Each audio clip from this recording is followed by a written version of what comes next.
The sea that night was a sheet of hammered iron, dimpled by rain and the phosphorescent churn of propellers. Rear Admiral Raizō Tanaka stood on the bridge wing of Naganami, his eyes fixed on the faint silhouettes ahead, 8 destroyers slicing through the black Pacific, decks loaded high with thousands of 200-liter steel drums.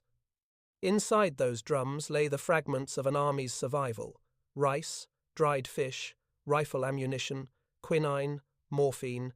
The men who waited for them on Guadalcanal had been reduced to eating roots and boiled palm leaves. The Imperial Japanese Army called them the starving warriors of the South. Tanaka had promised to feed them with steel. Above the sound of the engines came the rhythmic slap of waves against metal.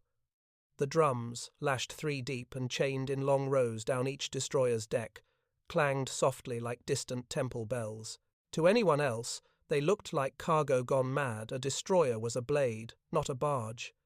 Yet Tanaka had no transports left. Every attempt to run supplies by sea in daylight had been slaughtered by American aircraft. The Guadalcanal campaign had turned the Solomon Islands into a death maze where daylight itself was lethal.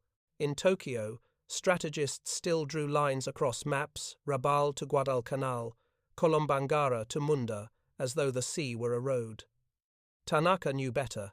The sea here was geometry written in darkness and fear, ruled by radar and the sudden white blossoms of shellfire. By the end of November 1942, his Tokyo Express had been reduced to destroyers, making desperate night dashes down the slot, their holds stripped to the bulkheads to carry food instead of shells. But even that wasn't enough. At 35 knots, a destroyer burned fuel faster than Japan could refine it. They needed a way to deliver tonnage without stopping, without slowing, and without dying. The answer was absurd and brilliant. Each 200-liter drum, standard issue in the Imperial Navy, could be turned into a lifeboat of logistics. Empty, it weighed just under 20 kilograms. Filled half with supplies and half with air, it would float, its steel ribs biting into the sea like a turtle shell. A destroyer could tow hundreds of them at once in long chains. At the designated point, the crew would cut the lines, and the convoy would drift ashore, guided by tide and current. There, swimmers and small boats would haul them in under the cover of darkness. No need to beach the ships, no need to die for a delivery. The idea had been born from failure. Earlier in the month, Japanese destroyers had attempted to offload supplies in canoes and barges near Tassafaronga. American radar had found them. Only a handful of sacks reached shore. Afterward, Tanaka's staff calculated that the risk of beaching even for a few minutes under air threat was suicidal. They experimented with drum chains, first with 10, then 50, then 200 drums, each tethered to the next by a 6-meter line. When released, the entire string would drift for miles like a metal serpent. To men desperate enough, it seemed divine. "He's gone insane," one officer muttered aboard Naganami, watching the crew check lashings. "Feeding an army with barrels." Tanaka heard him and smiled, better insane than defeated. At 22:45 hours, the destroyers entered Ironbottom Sound. The name was new, an American nickname whispered in intercepted radio chatter, but Tanaka knew why it fit. Beneath his keel lay the ghosts of a dozen ships, Japanese and American both. The sounder pinged against their bones. Each echo came back as a warning. This sea keeps what it kills. The plan for the night was precise. Naganami and her consorts would deliver nearly 1,500 drums to the beaches near Tassafaronga. Each ship's chains were numbered and balanced, release coordinates plotted against the current set and drift. At 24 knots, they would reach the drop point by 23:30, cut loose, and turn north before radar contact. The mathematics of survival had become literal currents, knots, wind. To feed an army, they would have to think like engineers, not warriors. The night was starless, the overcast low and thick. Lightning pulsed far to the south, over the unseen Americans.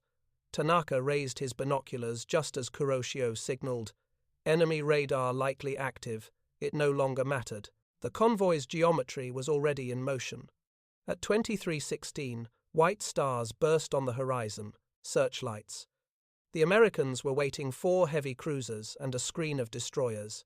Tanaka's helmsman turned instinctively toward the glare, but the admiral's voice cut through the confusion.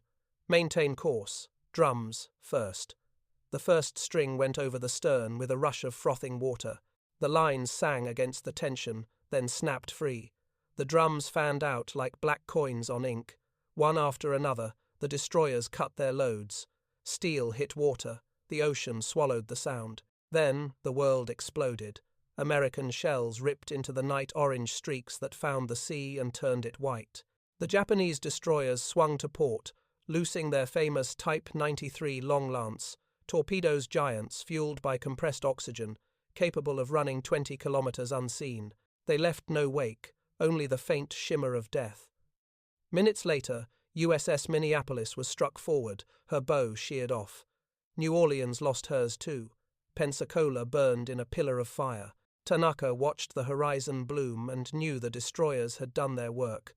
But logistics has no glory. While the Long Lances gutted American cruisers, the drums drifted into crosscurrents, reefs, and gunfire. Many were punctured and sank. Others bobbed for days, their contents ruined by salt water. Only a fraction made it to the starving troops ashore. By dawn, soldiers near Tassafaronga found a handful of intact drums washed up on the sand. They broke them open with bayonets and found rice, tinned fish, and medical dressings. Men wept as they ate, their faces ghostly in the grey light. From his bridge, Tanaka could not see them. All he saw was the sea. His destroyers were undamaged. His torpedoes had humiliated the U.S. Navy. But the real mission, had failed. He opened his logbook and wrote a single line: "Success in battle, failure in purpose." In Tokyo, when the reports reached the Naval General Staff, the operation was labeled both a triumph and a lunacy.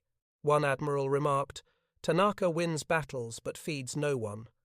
Others called his methods eccentric, even deranged. But the field commanders knew better. In a war where ships died faster than replacements could be built, insanity was just another word for adaptation. As Naganami steamed northward toward Rabaul, dawn broke over Ironbottom Sound. The rising sun revealed a sea littered with flotsam shell casings, torn life rafts, and the glint of a few surviving drums, bobbing stubbornly in the swell. They were ugly, awkward things, but they refused to sink. Tanaka watched them fade astern until they became mere dots on the horizon. In that stubborn flotation lay the truth he had grasped before anyone else. Japan could no longer fight the United States in tonnage, only in ingenuity. The destroyer had become the freighter, and the empty oil drum, absurd as it seemed, had become the lifeline of an empire starving in its own victories. He turned to his navigator. "Next time," he said quietly, "we will calculate the current better." It was not madness. It was mathematics written in salt and blood, the black geometry of survival on a sea already crowded with the dead. The reports from Guadalcanal arrived 2 days after Tassafaronga smuggled out by radio through the static haze of tropical storms. The messages were brief, almost childlike in their exhaustion. Only 30 drums reached shore, many broken, soldiers dying. No food for 5 days. Tanaka read them in the dim light of his cabin aboard Naganami. The ship's clock ticked with cruel precision. He closed the folder and said nothing for a long time. The battle had been a masterpiece of torpedo tactics, 4 American cruisers crippled for the loss of 1 destroyer. Tokyo celebrated him as a hero. But the men he had sworn to feed were still starving in the jungle. War had become an equation that no longer balanced. Each destroyer could carry 200 to 300 drums, roughly 60 tons of supplies if stacked to the limits of safety.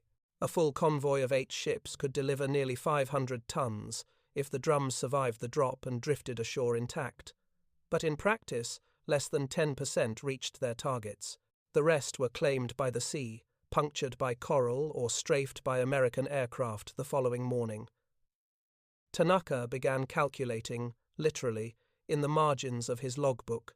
A 200-litre drum, half filled with cargo, contained 100 litres of air, providing 98 kilograms of buoyant lift. 2 drums, chained together, could float 196 kilograms. 50 could support 10 tons. But the sea cared nothing for arithmetic. Wind, current, and chance shredded those careful equations. Still, he refused to give up. On December 2nd, he gathered his destroyer captains aboard Naganami in the humid wardroom. The air reeked of oil and wet rope. They sat stiffly, officers who had survived dozens of night battles and now found themselves discussing barrel physics instead of tactics. "Gentlemen," Tanaka began, "the Americans can build 100 ships for every one we lose. We cannot win by replacing. We can only win by improvising. The army on Guadalcanal will die without us. So we will make the sea our ally." He drew a diagram on the map table, arrows, circles, and tide marks scribbled in charcoal. His plan was to refine the drum method into something more disciplined. Each chain would now include guidelines of rope with small floats attached every 20 meters, forming what he called a tanpaku convoy, a visible vein drifting toward shore. Patrol boats could follow the glowing floats at night, cutting away sections for recovery before dawn. "Insanity," muttered Commander Yasuda of Kuroshio. "Destroyers towing fishing lines." Tanaka smiled faintly. "Better fishermen than corpses." The room fell silent. They all knew the alternative. Conventional transports escorted by destroyers had become death sentences. Since the previous month, American aircraft from Henderson Field struck anything that floated by day, and radar-equipped cruisers prowled by night. The Imperial Navy's proud convoys were now ghosts on the sea, seen, hunted, destroyed. Outside, rain lashed the deck. Somewhere in the storm, sailors were securing another load of drums, each stenciled with white kanji, rice, medical, ammo. The men worked wordlessly, as though preparing offerings for a sea god that demanded sacrifice. At 1,900 hours, Naganami departed Shortland anchorage again, heading east with 6 destroyers under her command. The rain thickened into sheets, masking their radar profile. They ran at 30 knots through heaving seas, the decks awash, the drums chained tight. By midnight, they reached the drop zone north of Tassafaronga. Tanaka ordered speed reduced to 18 knots. The drums slid into the black water one by one, each splash followed by a faint metallic clang as the chains stretched taut. They drifted away, luminous with phosphorescent foam. The men watched silently as the last line vanished into the darkness. Hours later, American radar on USS Lamson picked up fleeting echoes, tiny, intermittent. The destroyer commander assumed it was debris from the battle 2 nights earlier. He never knew those echoes were hundreds of steel drums carrying 50 tons of food towards starving men. By dawn, the drums reached the surf. Soldiers of the 38th Infantry Regiment, barefoot and skeletal, waded into the shallows to haul them in. Some were riddled with holes, leaking rice like sand. Others floated perfectly intact, their steel gleaming in the early light. They broke one open and found tins of salmon and packets of quinine. For the first time in weeks, the jungle was silent, except for the sound of men eating. When word reached Tanaka's flagship that the drums had arrived, he permitted himself the faintest nod. "The ocean," he murmured, "can carry what ships cannot." The method was still crude, half madness, half mathematics, but it worked. The Imperial Navy would refine it over the following weeks. Better lashings, airtight seals, fluorescent markers for night recovery. They would even experiment with explosive scuttling charges to prevent capture. For now, though, Tanaka's invention had done the impossible. In a sea that swallowed everything, he had taught steel to float, and with it, hope.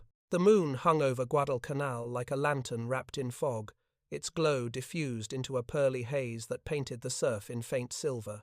On the beach near Tassafaronga, 20 men of the 38th Infantry Regiment crouched in the darkness, eyes fixed on the sea. Their officer, Lieutenant Kawada, held a pocket stopwatch in one hand and a bamboo hook in the other. Each second ticked like a heartbeat. "Now," he whispered. Far out in the black, a line of faint phosphorescence moved with the current. To the untrained eye, it was nothing more than a trick of moonlight, but to Kawada and his men, it was salvation. The drum convoy was arriving. The surf hissed as the first barrel struck the shallows, a dull, metallic thud followed by the rasp of water inside its seams. Kawada waded out waist-deep, muscles trembling from hunger, and snagged the floating drum with his hook. Behind him, soldiers formed a chain, dragging the cargo through the waves, their uniforms plastered to their skin. "Careful," Kawada warned. "Don't puncture it." They rolled the drum onto the sand, pried open the lid, and stared. Inside, sealed rice packets, tinned, fish, and 3 wooden boxes stamped with red characters 7.7mm ammunition. The men exhaled all at once, half laughter, half sob. In the jungle behind them, others were already boiling muddy water in helmets, ready to cook whatever reached shore. It was the first night the drum method had worked exactly as planned. From the darkness offshore, the destroyer Naganami and her consorts faded northward, their wakes already swallowed by the night. Tanaka's calculations had been perfect this time. Wind 5 knots from the east, current 1.8 knots west by southwest, release distance 2 nautical miles. The result was a landing window of 23 minutes, long enough for the drums to drift, but short enough to beat the first light. In the coastal jungle, Japanese soldiers gathered around the cargo like worshippers at an altar. Each drum became a miracle: sugar, hardtack, bandages, even packets of morphine. Some held water in waxed cans, others letters from home packed in oilcloth. They opened them reverently, whispering thanks not to the emperor, but to the anonymous sailors who had trusted their lives to barrels. Still, the method was far from perfect. Rough seas scattered the chains, and many drums were lost to reefs or mangrove roots. Others were intercepted by American PT boats prowling the coast. When U.S. patrols recovered a cluster of drums near Doma Cove, they initially thought them mines. A cautious sailor cracked one open and found, to his astonishment, bags of rice. The find was logged in the intelligence summary with one terse comment: "Japanese appear to be feeding army via floating drums." Method ingenious, also desperate. By the second week of December, the drum convoys became nightly occurrences. Each destroyer carried 1,000 drums. Each drum carried a fraction of a soldier's hope. They called it Tokan Butai, the special supply unit, but among the crews it earned a darker nickname, Joker Convoy, because only a fool or a gambler would trust his war to floating tin. To make the operation possible, Tanaka's staff had reduced the drum chain to an exact science. The spacing between drums was increased from 5 to 6 meters to prevent collisions in rough water. Lines were coated with wax to resist salt rot. Each chain was marked by small wooden floats painted with luminous paint barely visible from air, but enough for beach watchers to spot. The Americans, for their part, adapted quickly. Navy pilots flying from Henderson Field began to patrol the coasts at dawn, strafing anything that glinted. To them, the sight of hundreds of barrels bobbing in surf was almost comical until they realized what it meant. A single destroyer run could sustain a Japanese battalion for a week.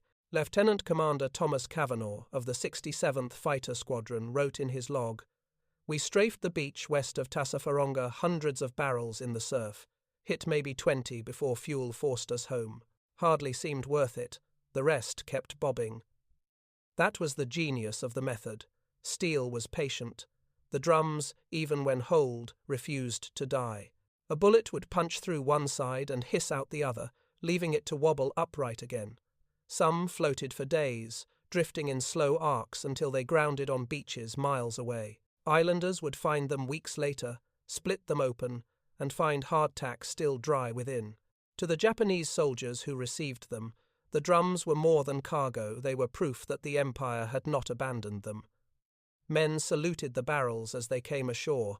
A field diary recovered after the war contained a single line: "We thought heaven had sent them, but it was the Navy." On December 9, Tanaka received confirmation that 180 drums had landed successfully at Kokumbona, the largest delivery yet. The figure represented barely a quarter of what had been dispatched, but to the soldiers ashore it was abundance beyond imagination. For the first time in weeks, the sick were fed, the wounded treated, and the guns oiled. From his flagship, Tanaka watched the coastline disappear under cloud. Around him, his officers joked weakly about feeding an army with emptiness. Tanaka only smiled. "Empty," he said, "but floating." The joke would soon spread across both sides of the war. American sailors began calling the floating lines the Unsinkable Convoy. What they didn't know was that the phrase originated among the Japanese themselves, half pride, half irony. In the darkness of the Solomons, the insane idea had become strategy. The arithmetic of desperation was working. The destroyer Arashi cut through the night like a blade of obsidian. Rain fell in curtains, and each drop hissed against the decks loaded with more than 800 drums steel glistening under the storm's dim phosphorescence. On the bridge, Captain Tameichi Hara, a veteran of countless night battles, felt the ship shudder as it ploughed through swells. To starboard, Kagero and Oyashio ran in parallel formation, ghost-like, their navigation lights blacked out. Behind them stretched the strangest convoy Japan had ever assembled, a flotilla of destroyers pretending to be freighters, carrying hunger instead of torpedoes. They called it Tanaka's apprenticeship to the sea. The crews no longer mocked the drum method. They studied it. Every ship's log now included not just fuel calculations and course headings, but current patterns, tidal charts, and wind drift tables. Officers memorized the moon phases. Helmsmen learned to read the surface texture of the water for the invisible hand of the current. What had begun as lunacy had evolved into doctrine. In the wardroom of Arashi, Lieutenant Engineer Kubo sketched diagrams in grease pencil on the bulkhead. Each drum, he explained, weighs 250 kilograms full. Buoyancy provides 98 kilograms of lift. To maintain flotation during drift of 4 hours, we must prevent water intrusion exceeding 1 liter per rafah, seam. His audience, torpedo officers, gunnery chiefs, and seamen nodded as if they were listening to a sermon. They had become logisticians disguised as warriors. Above deck, sailors worked by touch and habit, hammering lids, tightening lashings, coating seams with tar. The smell of it clung to their skin. The sound of chain on metal became the nightly prelude to departure. They no longer cursed the labor. They did it with the same precision they once reserved for loading oxygen torpedoes. By 2200 hours, the convoy was underway, its wakes swallowed by darkness. Somewhere beyond the horizon lay Guadalcanal, now a graveyard for ambition, a crucible where logistics determined life and death. Tanaka's calculations from Naganami had been telegraphed to all participating ships. Wind southeast 10 knots, current west 2 knots, release zone 3 nautical miles east of Cape Esperance. Estimated drift time, 2 hours 12 minutes. It was a formula, and like any formula, it demanded faith. At 2,340 hours, radar aboard the American destroyer USS Fletcher picked up the faintest echoes moving blips, low and fast. Commander Cole, exhausted from a week of fruitless night patrols, stared at the phosphor traces. "Small contacts," his operator said. "Probably PT boats." Cole frowned. "PT boats don't move that fast in this sea." He turned his ship north, unaware that his quarry wasn't a fleet of torpedo boats, but Tanaka's drum train, 8 destroyers towing lines of steel barrels through the squall. The sea grew rougher. On Arashi's bridge, Captain Hara ordered a speed reduction to 18 knots to avoid snapping the tow lines. The ship groaned under the strain. One chain of drums broke loose and vanished into the night, drifting off like orphaned children. A junior officer cursed under his breath. Hara said quietly, "Leave them, the sea will deliver them somewhere." He wasn't wrong. Days later, U.S. Navy intelligence at Tulagi recorded reports from native scouts of floating metal barrels washed ashore east of Coley Point. Contents: rice, dried fish, medicine. The Americans were beginning to understand the system, but they couldn't stop it. The sea was too vast, the drums too small, the method too unpredictable to counter. Shortly after midnight, the convoy reached its release zone. In the stormlight, the crew moved like shadows. Bolts loosened, chains hissed, and one by one, the drums slid into the boiling water. Each splash was a heartbeat in the dark. When the last line went overboard, Hara ordered engines to full. The destroyers accelerated north, vanishing into the storm's embrace. By dawn, the rain had ceased. The sea lay calm, scattered with hundreds of floating barrels rocking gently in the pale light. At Kokumbona Beach, Japanese soldiers emerged from the tree line like ghosts, wading into the surf to retrieve their prize. Some drums had drifted perfectly, others were lodged in coral heads or overturned in the tide. But when they cracked one open and the smell of rice rose into the morning air, they cheered until their voices broke. For those starving men, the insane idea had become divine intervention. In Tokyo, staff officers now studied Tanaka's reports as tactical blueprints. The drum method, once dismissed as desperation, was codified into naval procedure. Supplies to be transported in sealed steel drums, chains to be released up current of objective, retrieval to be conducted by swimmers or small boats, destroyers to maintain maximum speed throughout. It was logistics as weaponry, improvisation as strategy. Tanaka, weary but vindicated, wrote in his diary that night, "The Americans have radar, we have math, steel, and faith. Tonight, the sea obeyed us."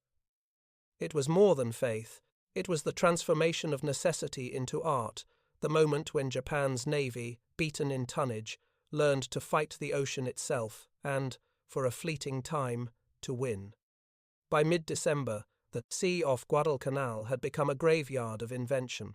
The waves carried everything splintered planks, the silver bellies of dead fish, and here and there the dull glint of a steel drum, bobbing as though the ocean itself were remembering what men had tried to teach it.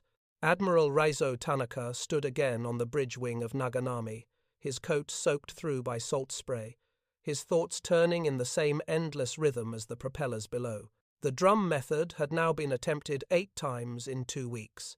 Each time, the mathematics had been recalculated, current vectors measured by drift buoys, moonlight quantified by almanac, release points plotted like artillery tables. Each time, success came measured in fragments. Some nights, half the cargo made it, others, none. It was working just enough to keep the army alive, and that, Tanaka realized, was precisely the problem. They were not supplying victory, only prolonging defeat. Still, he persisted, not out of blind faith, but because no other method remained. The Americans ruled the air by day and the sea by radar at night. Japan's proud freighters lay rusting at the bottom of the slot. What remained were destroyers and ingenuity, and Tanaka had both. He turned from the rail as his staff officer approached, water dripping from his cap. "Sir, radio intercept from Rabaul," he said, handing over the flimsy. Tanaka unfolded it, the paper dissolving slightly under the rain. "Imperial General Headquarters requests increased shipments. Guadalcanal garrison down to 15 days' rations. Drum deliveries to continue at all cost." Tanaka's jaw tightened. "At all cost," he repeated softly. The phrase is easy when written on dry paper. That afternoon, while the destroyers refueled at Shortland, he convened his captains once more. The wardroom was hot and airless. Condensation dripped from the ceiling, running down maps already smeared with pencil and grease. "This time," Tanaka said, "we will not merely drift the drums, we will guide them." He outlined his new concept, one that combined physics, courage, and madness in equal measure. 2 destroyers, stripped of torpedoes to reduce draft, would tow the main chains as before. But instead of cutting them loose offshore, they would release them only 1 kilometer from the beach, using the smaller Daihatsu landing craft as shepherds to nudge the lines into the current. The destroyers would then turn sharply north, laying down smoke screens as they withdrew. "Sir," Commander Yasuda of Kuroshio objected, "that puts us within artillery range of Henderson Field. They'll see us the moment the moon rises." Tanaka looked up from the chart. "They will see us, yes. The question is whether they will see us long enough." The room fell silent. Every man present knew the risks. American reconnaissance planes now prowled the slot even at night, guided by the new radar systems aboard their destroyers. To enter that zone was to gamble with annihilation, but Tanaka's calm was contagious. He spoke not as a gambler, but as an engineer solving for survival. At 1,900 hours on December 14, the guided convoy departed Shortland under blackout conditions. The moon was half full and hidden behind streaks of high cloud. Rain squalls flickered to the east, giving them a moving curtain of concealment. Naganami led the formation, followed by Kuroshio and Oyashio, each towing 2 massive strings of drums, 1,600 inches total. The remaining destroyers formed a screen, guns manned, torpedoes removed to make room for barrels and extra fuel. At 22:40, they reached Cape Esperance. The coastline was invisible, the jungle black against a darker sea. Tanaka ordered engines to half speed. The chains creaked, stretching astern like serpents of steel. Overhead, a patch of moonlight broke through the clouds, glinting off the wet decks. For a heartbeat, Naganami shone like a silver ghost. Then came the first shell. "Enemy! Illumination!" shouted the lookout. Searchlights pierced the darkness from the shore U.S. destroyers patrolling the approaches. Water erupted in white plumes around the formation. Tanaka's voice was level. "Cut the chains! Full speed north!" The deck crew scrambled, axes flashing, ropes parting under the blow. The chains vanished into the sea, hundreds of drums tumbling free. The destroyers heeled over and fled into their own smoke. Behind them, the drums drifted silently toward the shore, still connected by fragments of severed line. American gunners, mistaking them for mines, fired at the floating shapes until their magazines ran dry. When dawn came, a handful of the drums were still floating, half sunk, leaking rice and fish into the surf. The soldiers ashore collected what they could, kneeling in the water to scoop handfuls of grain from the foam. Tanaka's formation regrouped 60 miles north at first light. Kuroshio was hit amidships but still afloat. 3 men dead, 5 wounded. As the wounded were carried below, Tanaka leaned on the bridge rail and stared at the rising sun. "Every drum that lands," he said quietly, "costs us blood." His operations officer replied, "But the Americans lose sleep, sir. They cannot predict where the next delivery will be." Tanaka nodded. That, at least, was true. American intelligence could chart every daylight sortie, every convoy route, but not the drift of barrels in the dark. The method's genius lay in its chaos. That evening, as the ships limped into harbor, a young ensign approached Tanaka with a message from the Imperial Navy staff. "Your persistence exemplifies the spirit of Yamato. The Emperor is aware of your efforts." Tanaka read it without expression. Then he said, "Tell Tokyo that the sea does not bow to the Emperor." In the following nights, the Americans intensified their aerial sweeps. Patrol bombers dropped flares over the slot, searching for any sign of the destroyer convoys. Yet for every run that failed, one succeeded. The Japanese learned to launch decoy lines of empty drums filled with sand and explosives. When strafed, they detonated with thunderous force, tricking pilots into reporting massive ship kills. To the men on Guadalcanal, these fireworks in the night meant only one thing: more supplies were coming. When real drums reached the beaches, soldiers painted kanji characters on their sides: hope, endurance, spirit. By late December, the system had become so refined that Imperial Headquarters issued formal guidelines titled Temporary Method for Emergency Supply by Drum Convoy. The instructions ran 10 pages, calculations of wind resistance, buoyancy curves, line tension. It was science born from starvation, and yet, even as the technique reached perfection, its strategic value was dying. The army on Guadalcanal was too weak to fight, and every pound of rice sent across the slot merely postponed the inevitable. Tanaka knew this. Each night run was a requiem disguised as logistics. The drums still floated, but they were feeding ghosts. He wrote in his diary that night, "Steel floats longer than flesh, but even steel rusts." The insane captain had succeeded in teaching the sea to carry his cargo. What he could not teach was how to carry a losing war. The squall that rolled over Ironbottom Sound that night was the kind sailors came to fear more than gunfire, wind that tore canvas, rain that came in sheets so thick it erased the horizon. On Naganami's bridge, Admiral Raizō Tanaka gripped the rail, watching the compass cards spin. The ship's bow buried itself in grey water and rose again, shedding cascades of foam. It was another run south, another night of steel drums chained like prayers behind them. The drums had become legend now. The army on Guadalcanal called them Teketsu no Tama, balls of iron and blood. Men carved prayers into their lids before sealing them. Some painted crude faces on them, as though the barrels themselves were comrades swimming to shore. To the soldiers ashore, the sound of the surf rattling against metal had become the sound of life. To the sailors who carried them, it had become the sound of futility. Tanaka's radio officer, Lieutenant Shibata, entered with a decoded signal from Rabaul. It was brief.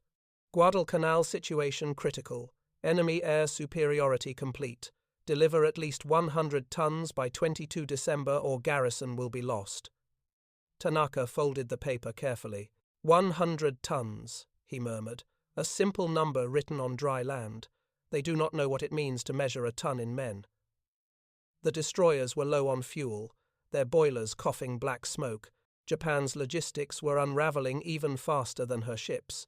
Tankers could not make the run from Truk. Submarines carried what they could, but it was not enough. Fuel, food, and bullets each had become interchangeable with survival. At 2,200 hours, the convoy approached the release point west of Cape Esperance. The rain slackened into mist. In the distance, lightning illuminated the low clouds, revealing a faint American searchlight beam sweeping the horizon. The ships slowed to 16 knots. Tanaka watched the sea intently. He could feel it changing beneath them. The currents had shifted since the last run. That subtle difference, the invisible tilt of the ocean, could decide whether the drums reached the beach or vanished into the abyss. He summoned his navigator. "Adjust release point half a mile north," he said. "The current will carry south tonight." The officer hesitated. "Sir, the charts." "The charts are written for calm seas," Tanaka interrupted. "We write ours in storms." Outside, the deck crews began rolling the barrels toward the stern. The clang of metal on steel deck echoed through the night like the beating of drums in a funeral procession. Chains snaked across the planking, hooks glimmering under the signal lamps. Then came the splash one after another, hundreds of barrels disappearing into the blackness. When the last line slipped free, Tanaka exhaled slowly. "Engines ahead, 30 knots." As Naganami turned north, the first shells fell. American destroyers, alerted by radar, had opened fire from 10,000 yards. The sea exploded around them. Shell fragments tore through the bridge housing. One officer fell without a sound. The ship heeled violently as helmsman fought the rudder. Tanaka shouted, "Evasive pattern delta starboard full." The destroyer spun into a sharp turn, spray covering the bridge windows. The rest of the convoy scattered, black shapes vanishing into rain. In the chaos, no one saw the floating drums drift silently toward the beach. Hours later, as dawn bled across the horizon, the soldiers of the 38th Infantry Regiment found the first chain. It was half submerged, battered, but intact. They dragged it ashore with ropes, cheering weakly. Out of 1,200 drums launched that night, nearly 200 reached the beach. The rest were lost. Yet even that fraction meant days of life. In Tokyo, the reports were read with ceremony. "The destroyer supply system continues to function," the summary declared. Army morale maintained. No mention was made of the cost fuel burned, ships damaged, men killed by shrapnel or exhaustion. In Rabaul, Vice Admiral Kusaka sent a congratulatory message. "Admiral Tanaka's method represents the ingenuity of the Imperial Navy. Continue operations." Tanaka read it in silence. To his staff he said only, "The ingenuity of the drowning man is to learn to breathe water." That night, when the drums were gone and the sea lay calm again, Tanaka allowed himself to think of the men they fed. He imagined them crouched in the jungle, eating cold rice by the light of a flickering match, too weak to speak. He knew that even if the drums multiplied, it would change nothing. The Americans had built an airfield that commanded the entire sea. Japan had built a miracle that could not scale beyond desperation. In the wardroom, Lieutenant Shibata poured sake into enamel cups. "To the Unsinkable convoy," he said softly. Tanaka lifted his cup but did not drink. "Unsinkable?" he said. "Everything sinks, Shibata, even nations." They drank anyway, because there was nothing else to do. The next morning, Naganami steamed north toward Shortland again, her deck empty for the first time in weeks. The crew stood at the rails, staring astern at the endless, indifferent sea. Somewhere behind them, hundreds of barrels still floated, each one a tiny defiance against the arithmetic of defeat. As the ship entered the fog, Tanaka turned to his helmsman. "We will go again," he said. The helmsman nodded. "Aye, sir. For the army." But Tanaka shook his head. "No. For the lesson." He looked once more into the grey horizon. The drums had proven that courage could make the impossible merely temporary. They could float, but not win. And as Naganami vanished into the mist, Tanaka understood that Japan's war, like his steel barrels, was destined to drift, intact but hollow, until the sea finally claimed it. The sea was black glass that Christmas Eve, unnaturally still, the kind of silence that came only before disaster. On Naganami's bridge, Admiral Raizō Tanaka studied the sky through his binoculars. The clouds had cleared at sunset, leaving a vault of stars so sharp they seemed etched in ice. It was perfect weather for flying, and that, Tanaka knew, meant death. He had argued against another run. The army's request had been desperate, almost incoherent. Men dying by the hundreds daily, malaria, starvation, immediate resupply by destroyer, or all lost. Tokyo demanded obedience. Rabaul demanded courage. The sea demanded payment. And so the Tokyo Express prepared once more to race into the abyss. 8 destroyers, decks gleaming with condensation, each towing lines of drums, rice, ammunition, quinine, bandages. The men had stopped painting names or prayers on them. They no longer believed in miracles. As the engines rumbled to life, the chief engineer of Naganami turned to his commanding officer. "Sir," he said quietly, "we have enough fuel for 2 more nights at most." After that, he didn't finish. Tanaka nodded. "Then tonight must count as 2. At 2,100 hours, the formation slipped into Ironbottom Sound, that cursed body of water so thick with wrecks that sailors swore you could smell the ghosts. Beneath their keels lay the rusting bones of cruisers, destroyers, transports Japanese and American alike entombed in silt and coral. Men whispered that the dead listened from below. On the American side, radar screens aboard USS Drayton and USS Lamson flickered with new contacts. "Fast movers, bearing 240, the operator reported. Commander Richard Moore frowned. "Speed? 30 knots and climbing." Moore exhaled. "The Express again. Merry Christmas." He ordered his ships to intercept. Above them, B-17 seconds from Espiritu Santo droned toward the slot, guided by moonlight and radar beacons. Tanaka's lookouts spotted the first flares at 2217 white flowers blooming in the sky, casting long shadows across the sea. "Aircraft!" came the shout. Searchlights stabbed upward, then the bombs fell. Explosions erupted astern as Oyashio took a near miss that shredded her stern guns. Geysers of water slammed against Naganami's hull. The ship lurched, then steadied. Tanaka's voice cut through the chaos. "Maintain formation. Do not slow." The destroyers roared on, their wakes glowing faintly with phosphorescence. Behind them, chains of drums bounced and spun in the turbulence, metallic prayers flung toward the shore. When the air raid ended, the radar screens lit again, this time with ships, American destroyers closing from the east. Tanaka ordered a course change southwest, engines to full. The deck crews scrambled to cut the drums early. They spilled into the dark, hundreds of them, spinning like coins tossed into a wishing well. At 23:3, Naganami's lookouts spotted muzzle flashes ahead, thin, orange streaks like the winking of malevolent stars. Then came the sound, a low roll that built into thunder as American shells found the range. Tanaka didn't flinch. "Port 15 degrees. Torpedo tubes 1 through 4, ready. The bridge glowed with red light. The torpedo officer's voice was steady. Bearing 075, range 8,000 meters, fire. The long lance torpedoes leapt into the sea, streaking away beneath the waves. 30 seconds later, the horizon erupted in flame. USS Lamson took a direct hit amidships, breaking in two. The Americans were learning the same lesson their cruisers had at Tassafaronga, that Tanaka's madness carried precision. But victory meant nothing. The destroyers had no time to fight. Their decks were still stacked with drums, each a potential bomb if struck. Kuroshio took a shell through her forward hold, igniting fuel vapor. Fire turned night into day.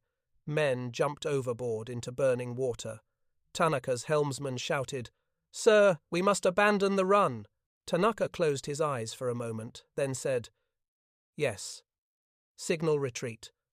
The flagship heeled north, limping toward open water.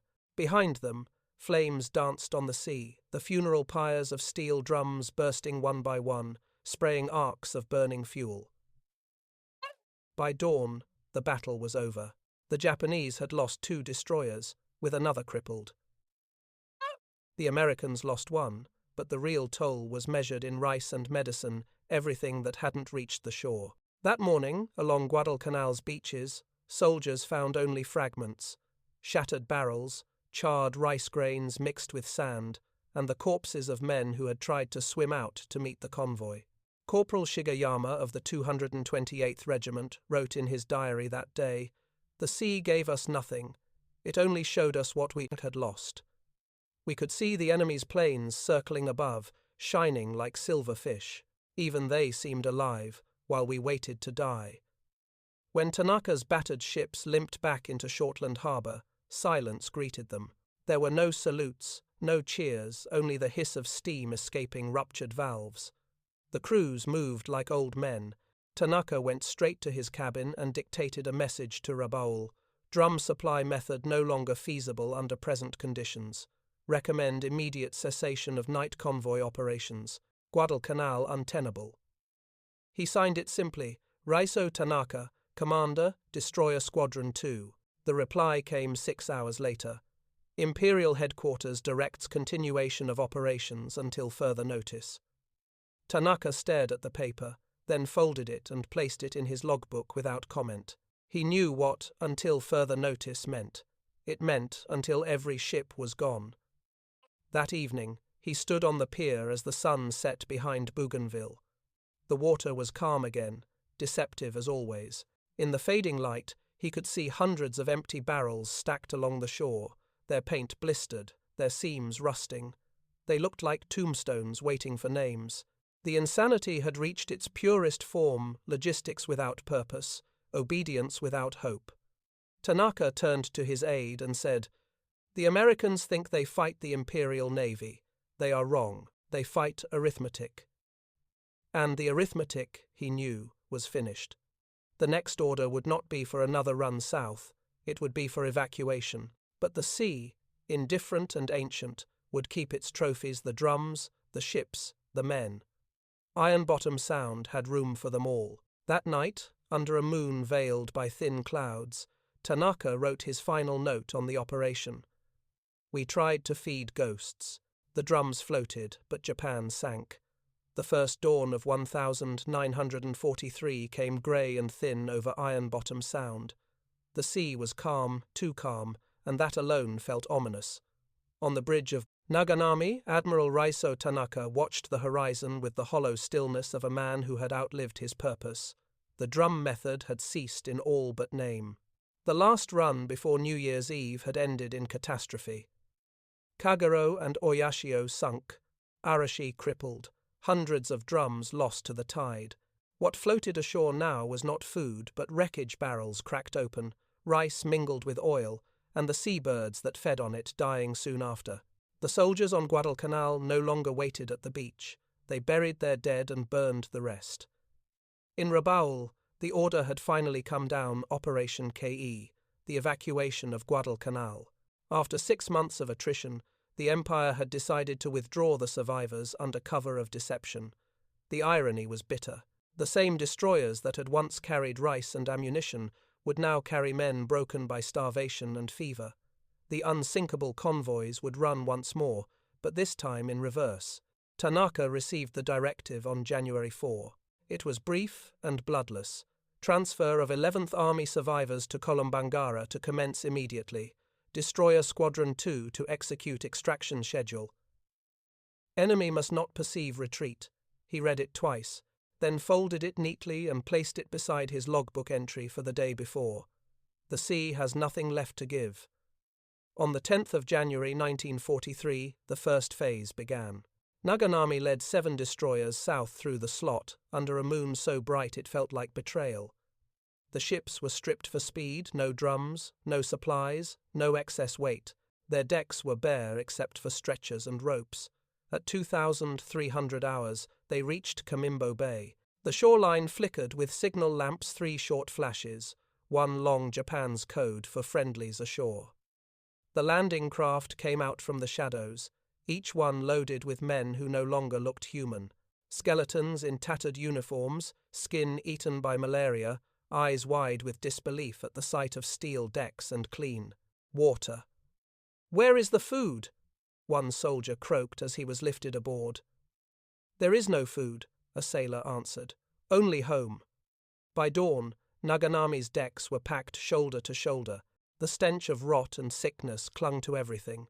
Medics moved among the men with canteens of water and morphine. Below decks, engineers throttled the boilers until they glowed cherry red. The destroyer made 32 knots through seas that seemed to whisper accusations. When they reached Shortland before noon, the survivors were offloaded in silence. Tanaka watched them stagger down the gangway, living proof of the arithmetic he had fought so long to defy. He had fed ghosts indeed, and now those ghosts walked on 2 legs. The evacuations continued for 3 weeks. By the end of January, more than 10,000 men had been pulled from Guadalcanal, an operation of extraordinary precision disguised as disaster. American intelligence, deceived by dummy radio traffic and feigned reinforcement signals, failed to grasp that Japan was leaving the island it had once sworn to hold to the last man. Each night run was a paradox. The faster they saved lives, the faster they confirmed defeat. The destroyers raced through the same currents that had once carried Tanaka's drums, but the sea's geometry had reversed. Where once they measured drift and buoyancy, now they measured capacity and endurance. Aboard Naganami, the crew grew silent. No one spoke of glory. They worked with mechanical precision, hauling aboard men who barely breathed, scrubbing blood and vomit from the decks before the next load. On the final run, January 30, a sailor found a drum washed up in the shallows at Kamimbo, its sides rusted, its top marked with the faint kanji for hope. It had drifted for weeks, forgotten by both sides. The sailor pried it open and found nothing inside but seawater. He said nothing, but later, when Naganami cleared the island for the last time, he rolled the empty barrel back and into the ocean. "Let it finish its journey," he whispered. The Americans landed in force the next morning and found the beaches deserted. Empty ration tins, broken rifles, and scattered drums were all that remained. Their intelligence officers studied the remnants, puzzled. They left cleanly, one noted, almost too cleanly. In Tokyo, the withdrawal was described as successful completion of supply operations. The irony was preserved in the official record, but not lost on Tanaka. He wrote his final entry on Guadalcanal that night. "We learned that abundance is not the measure of strength, nor scarcity the measure of weakness. The Americans conquered with plenty, we endured with nothing. But endurance without purpose is not victory, it is drift." The drums floated, the empire sank. When the war ended 2 years later, Tanaka was still alive, disgraced by bureaucrats who blamed him for defeat, yet quietly respected by those who had served under him. In post-war interrogations, American officers asked about the drum convoys. "Was it your invention?" they asked. He smiled faintly.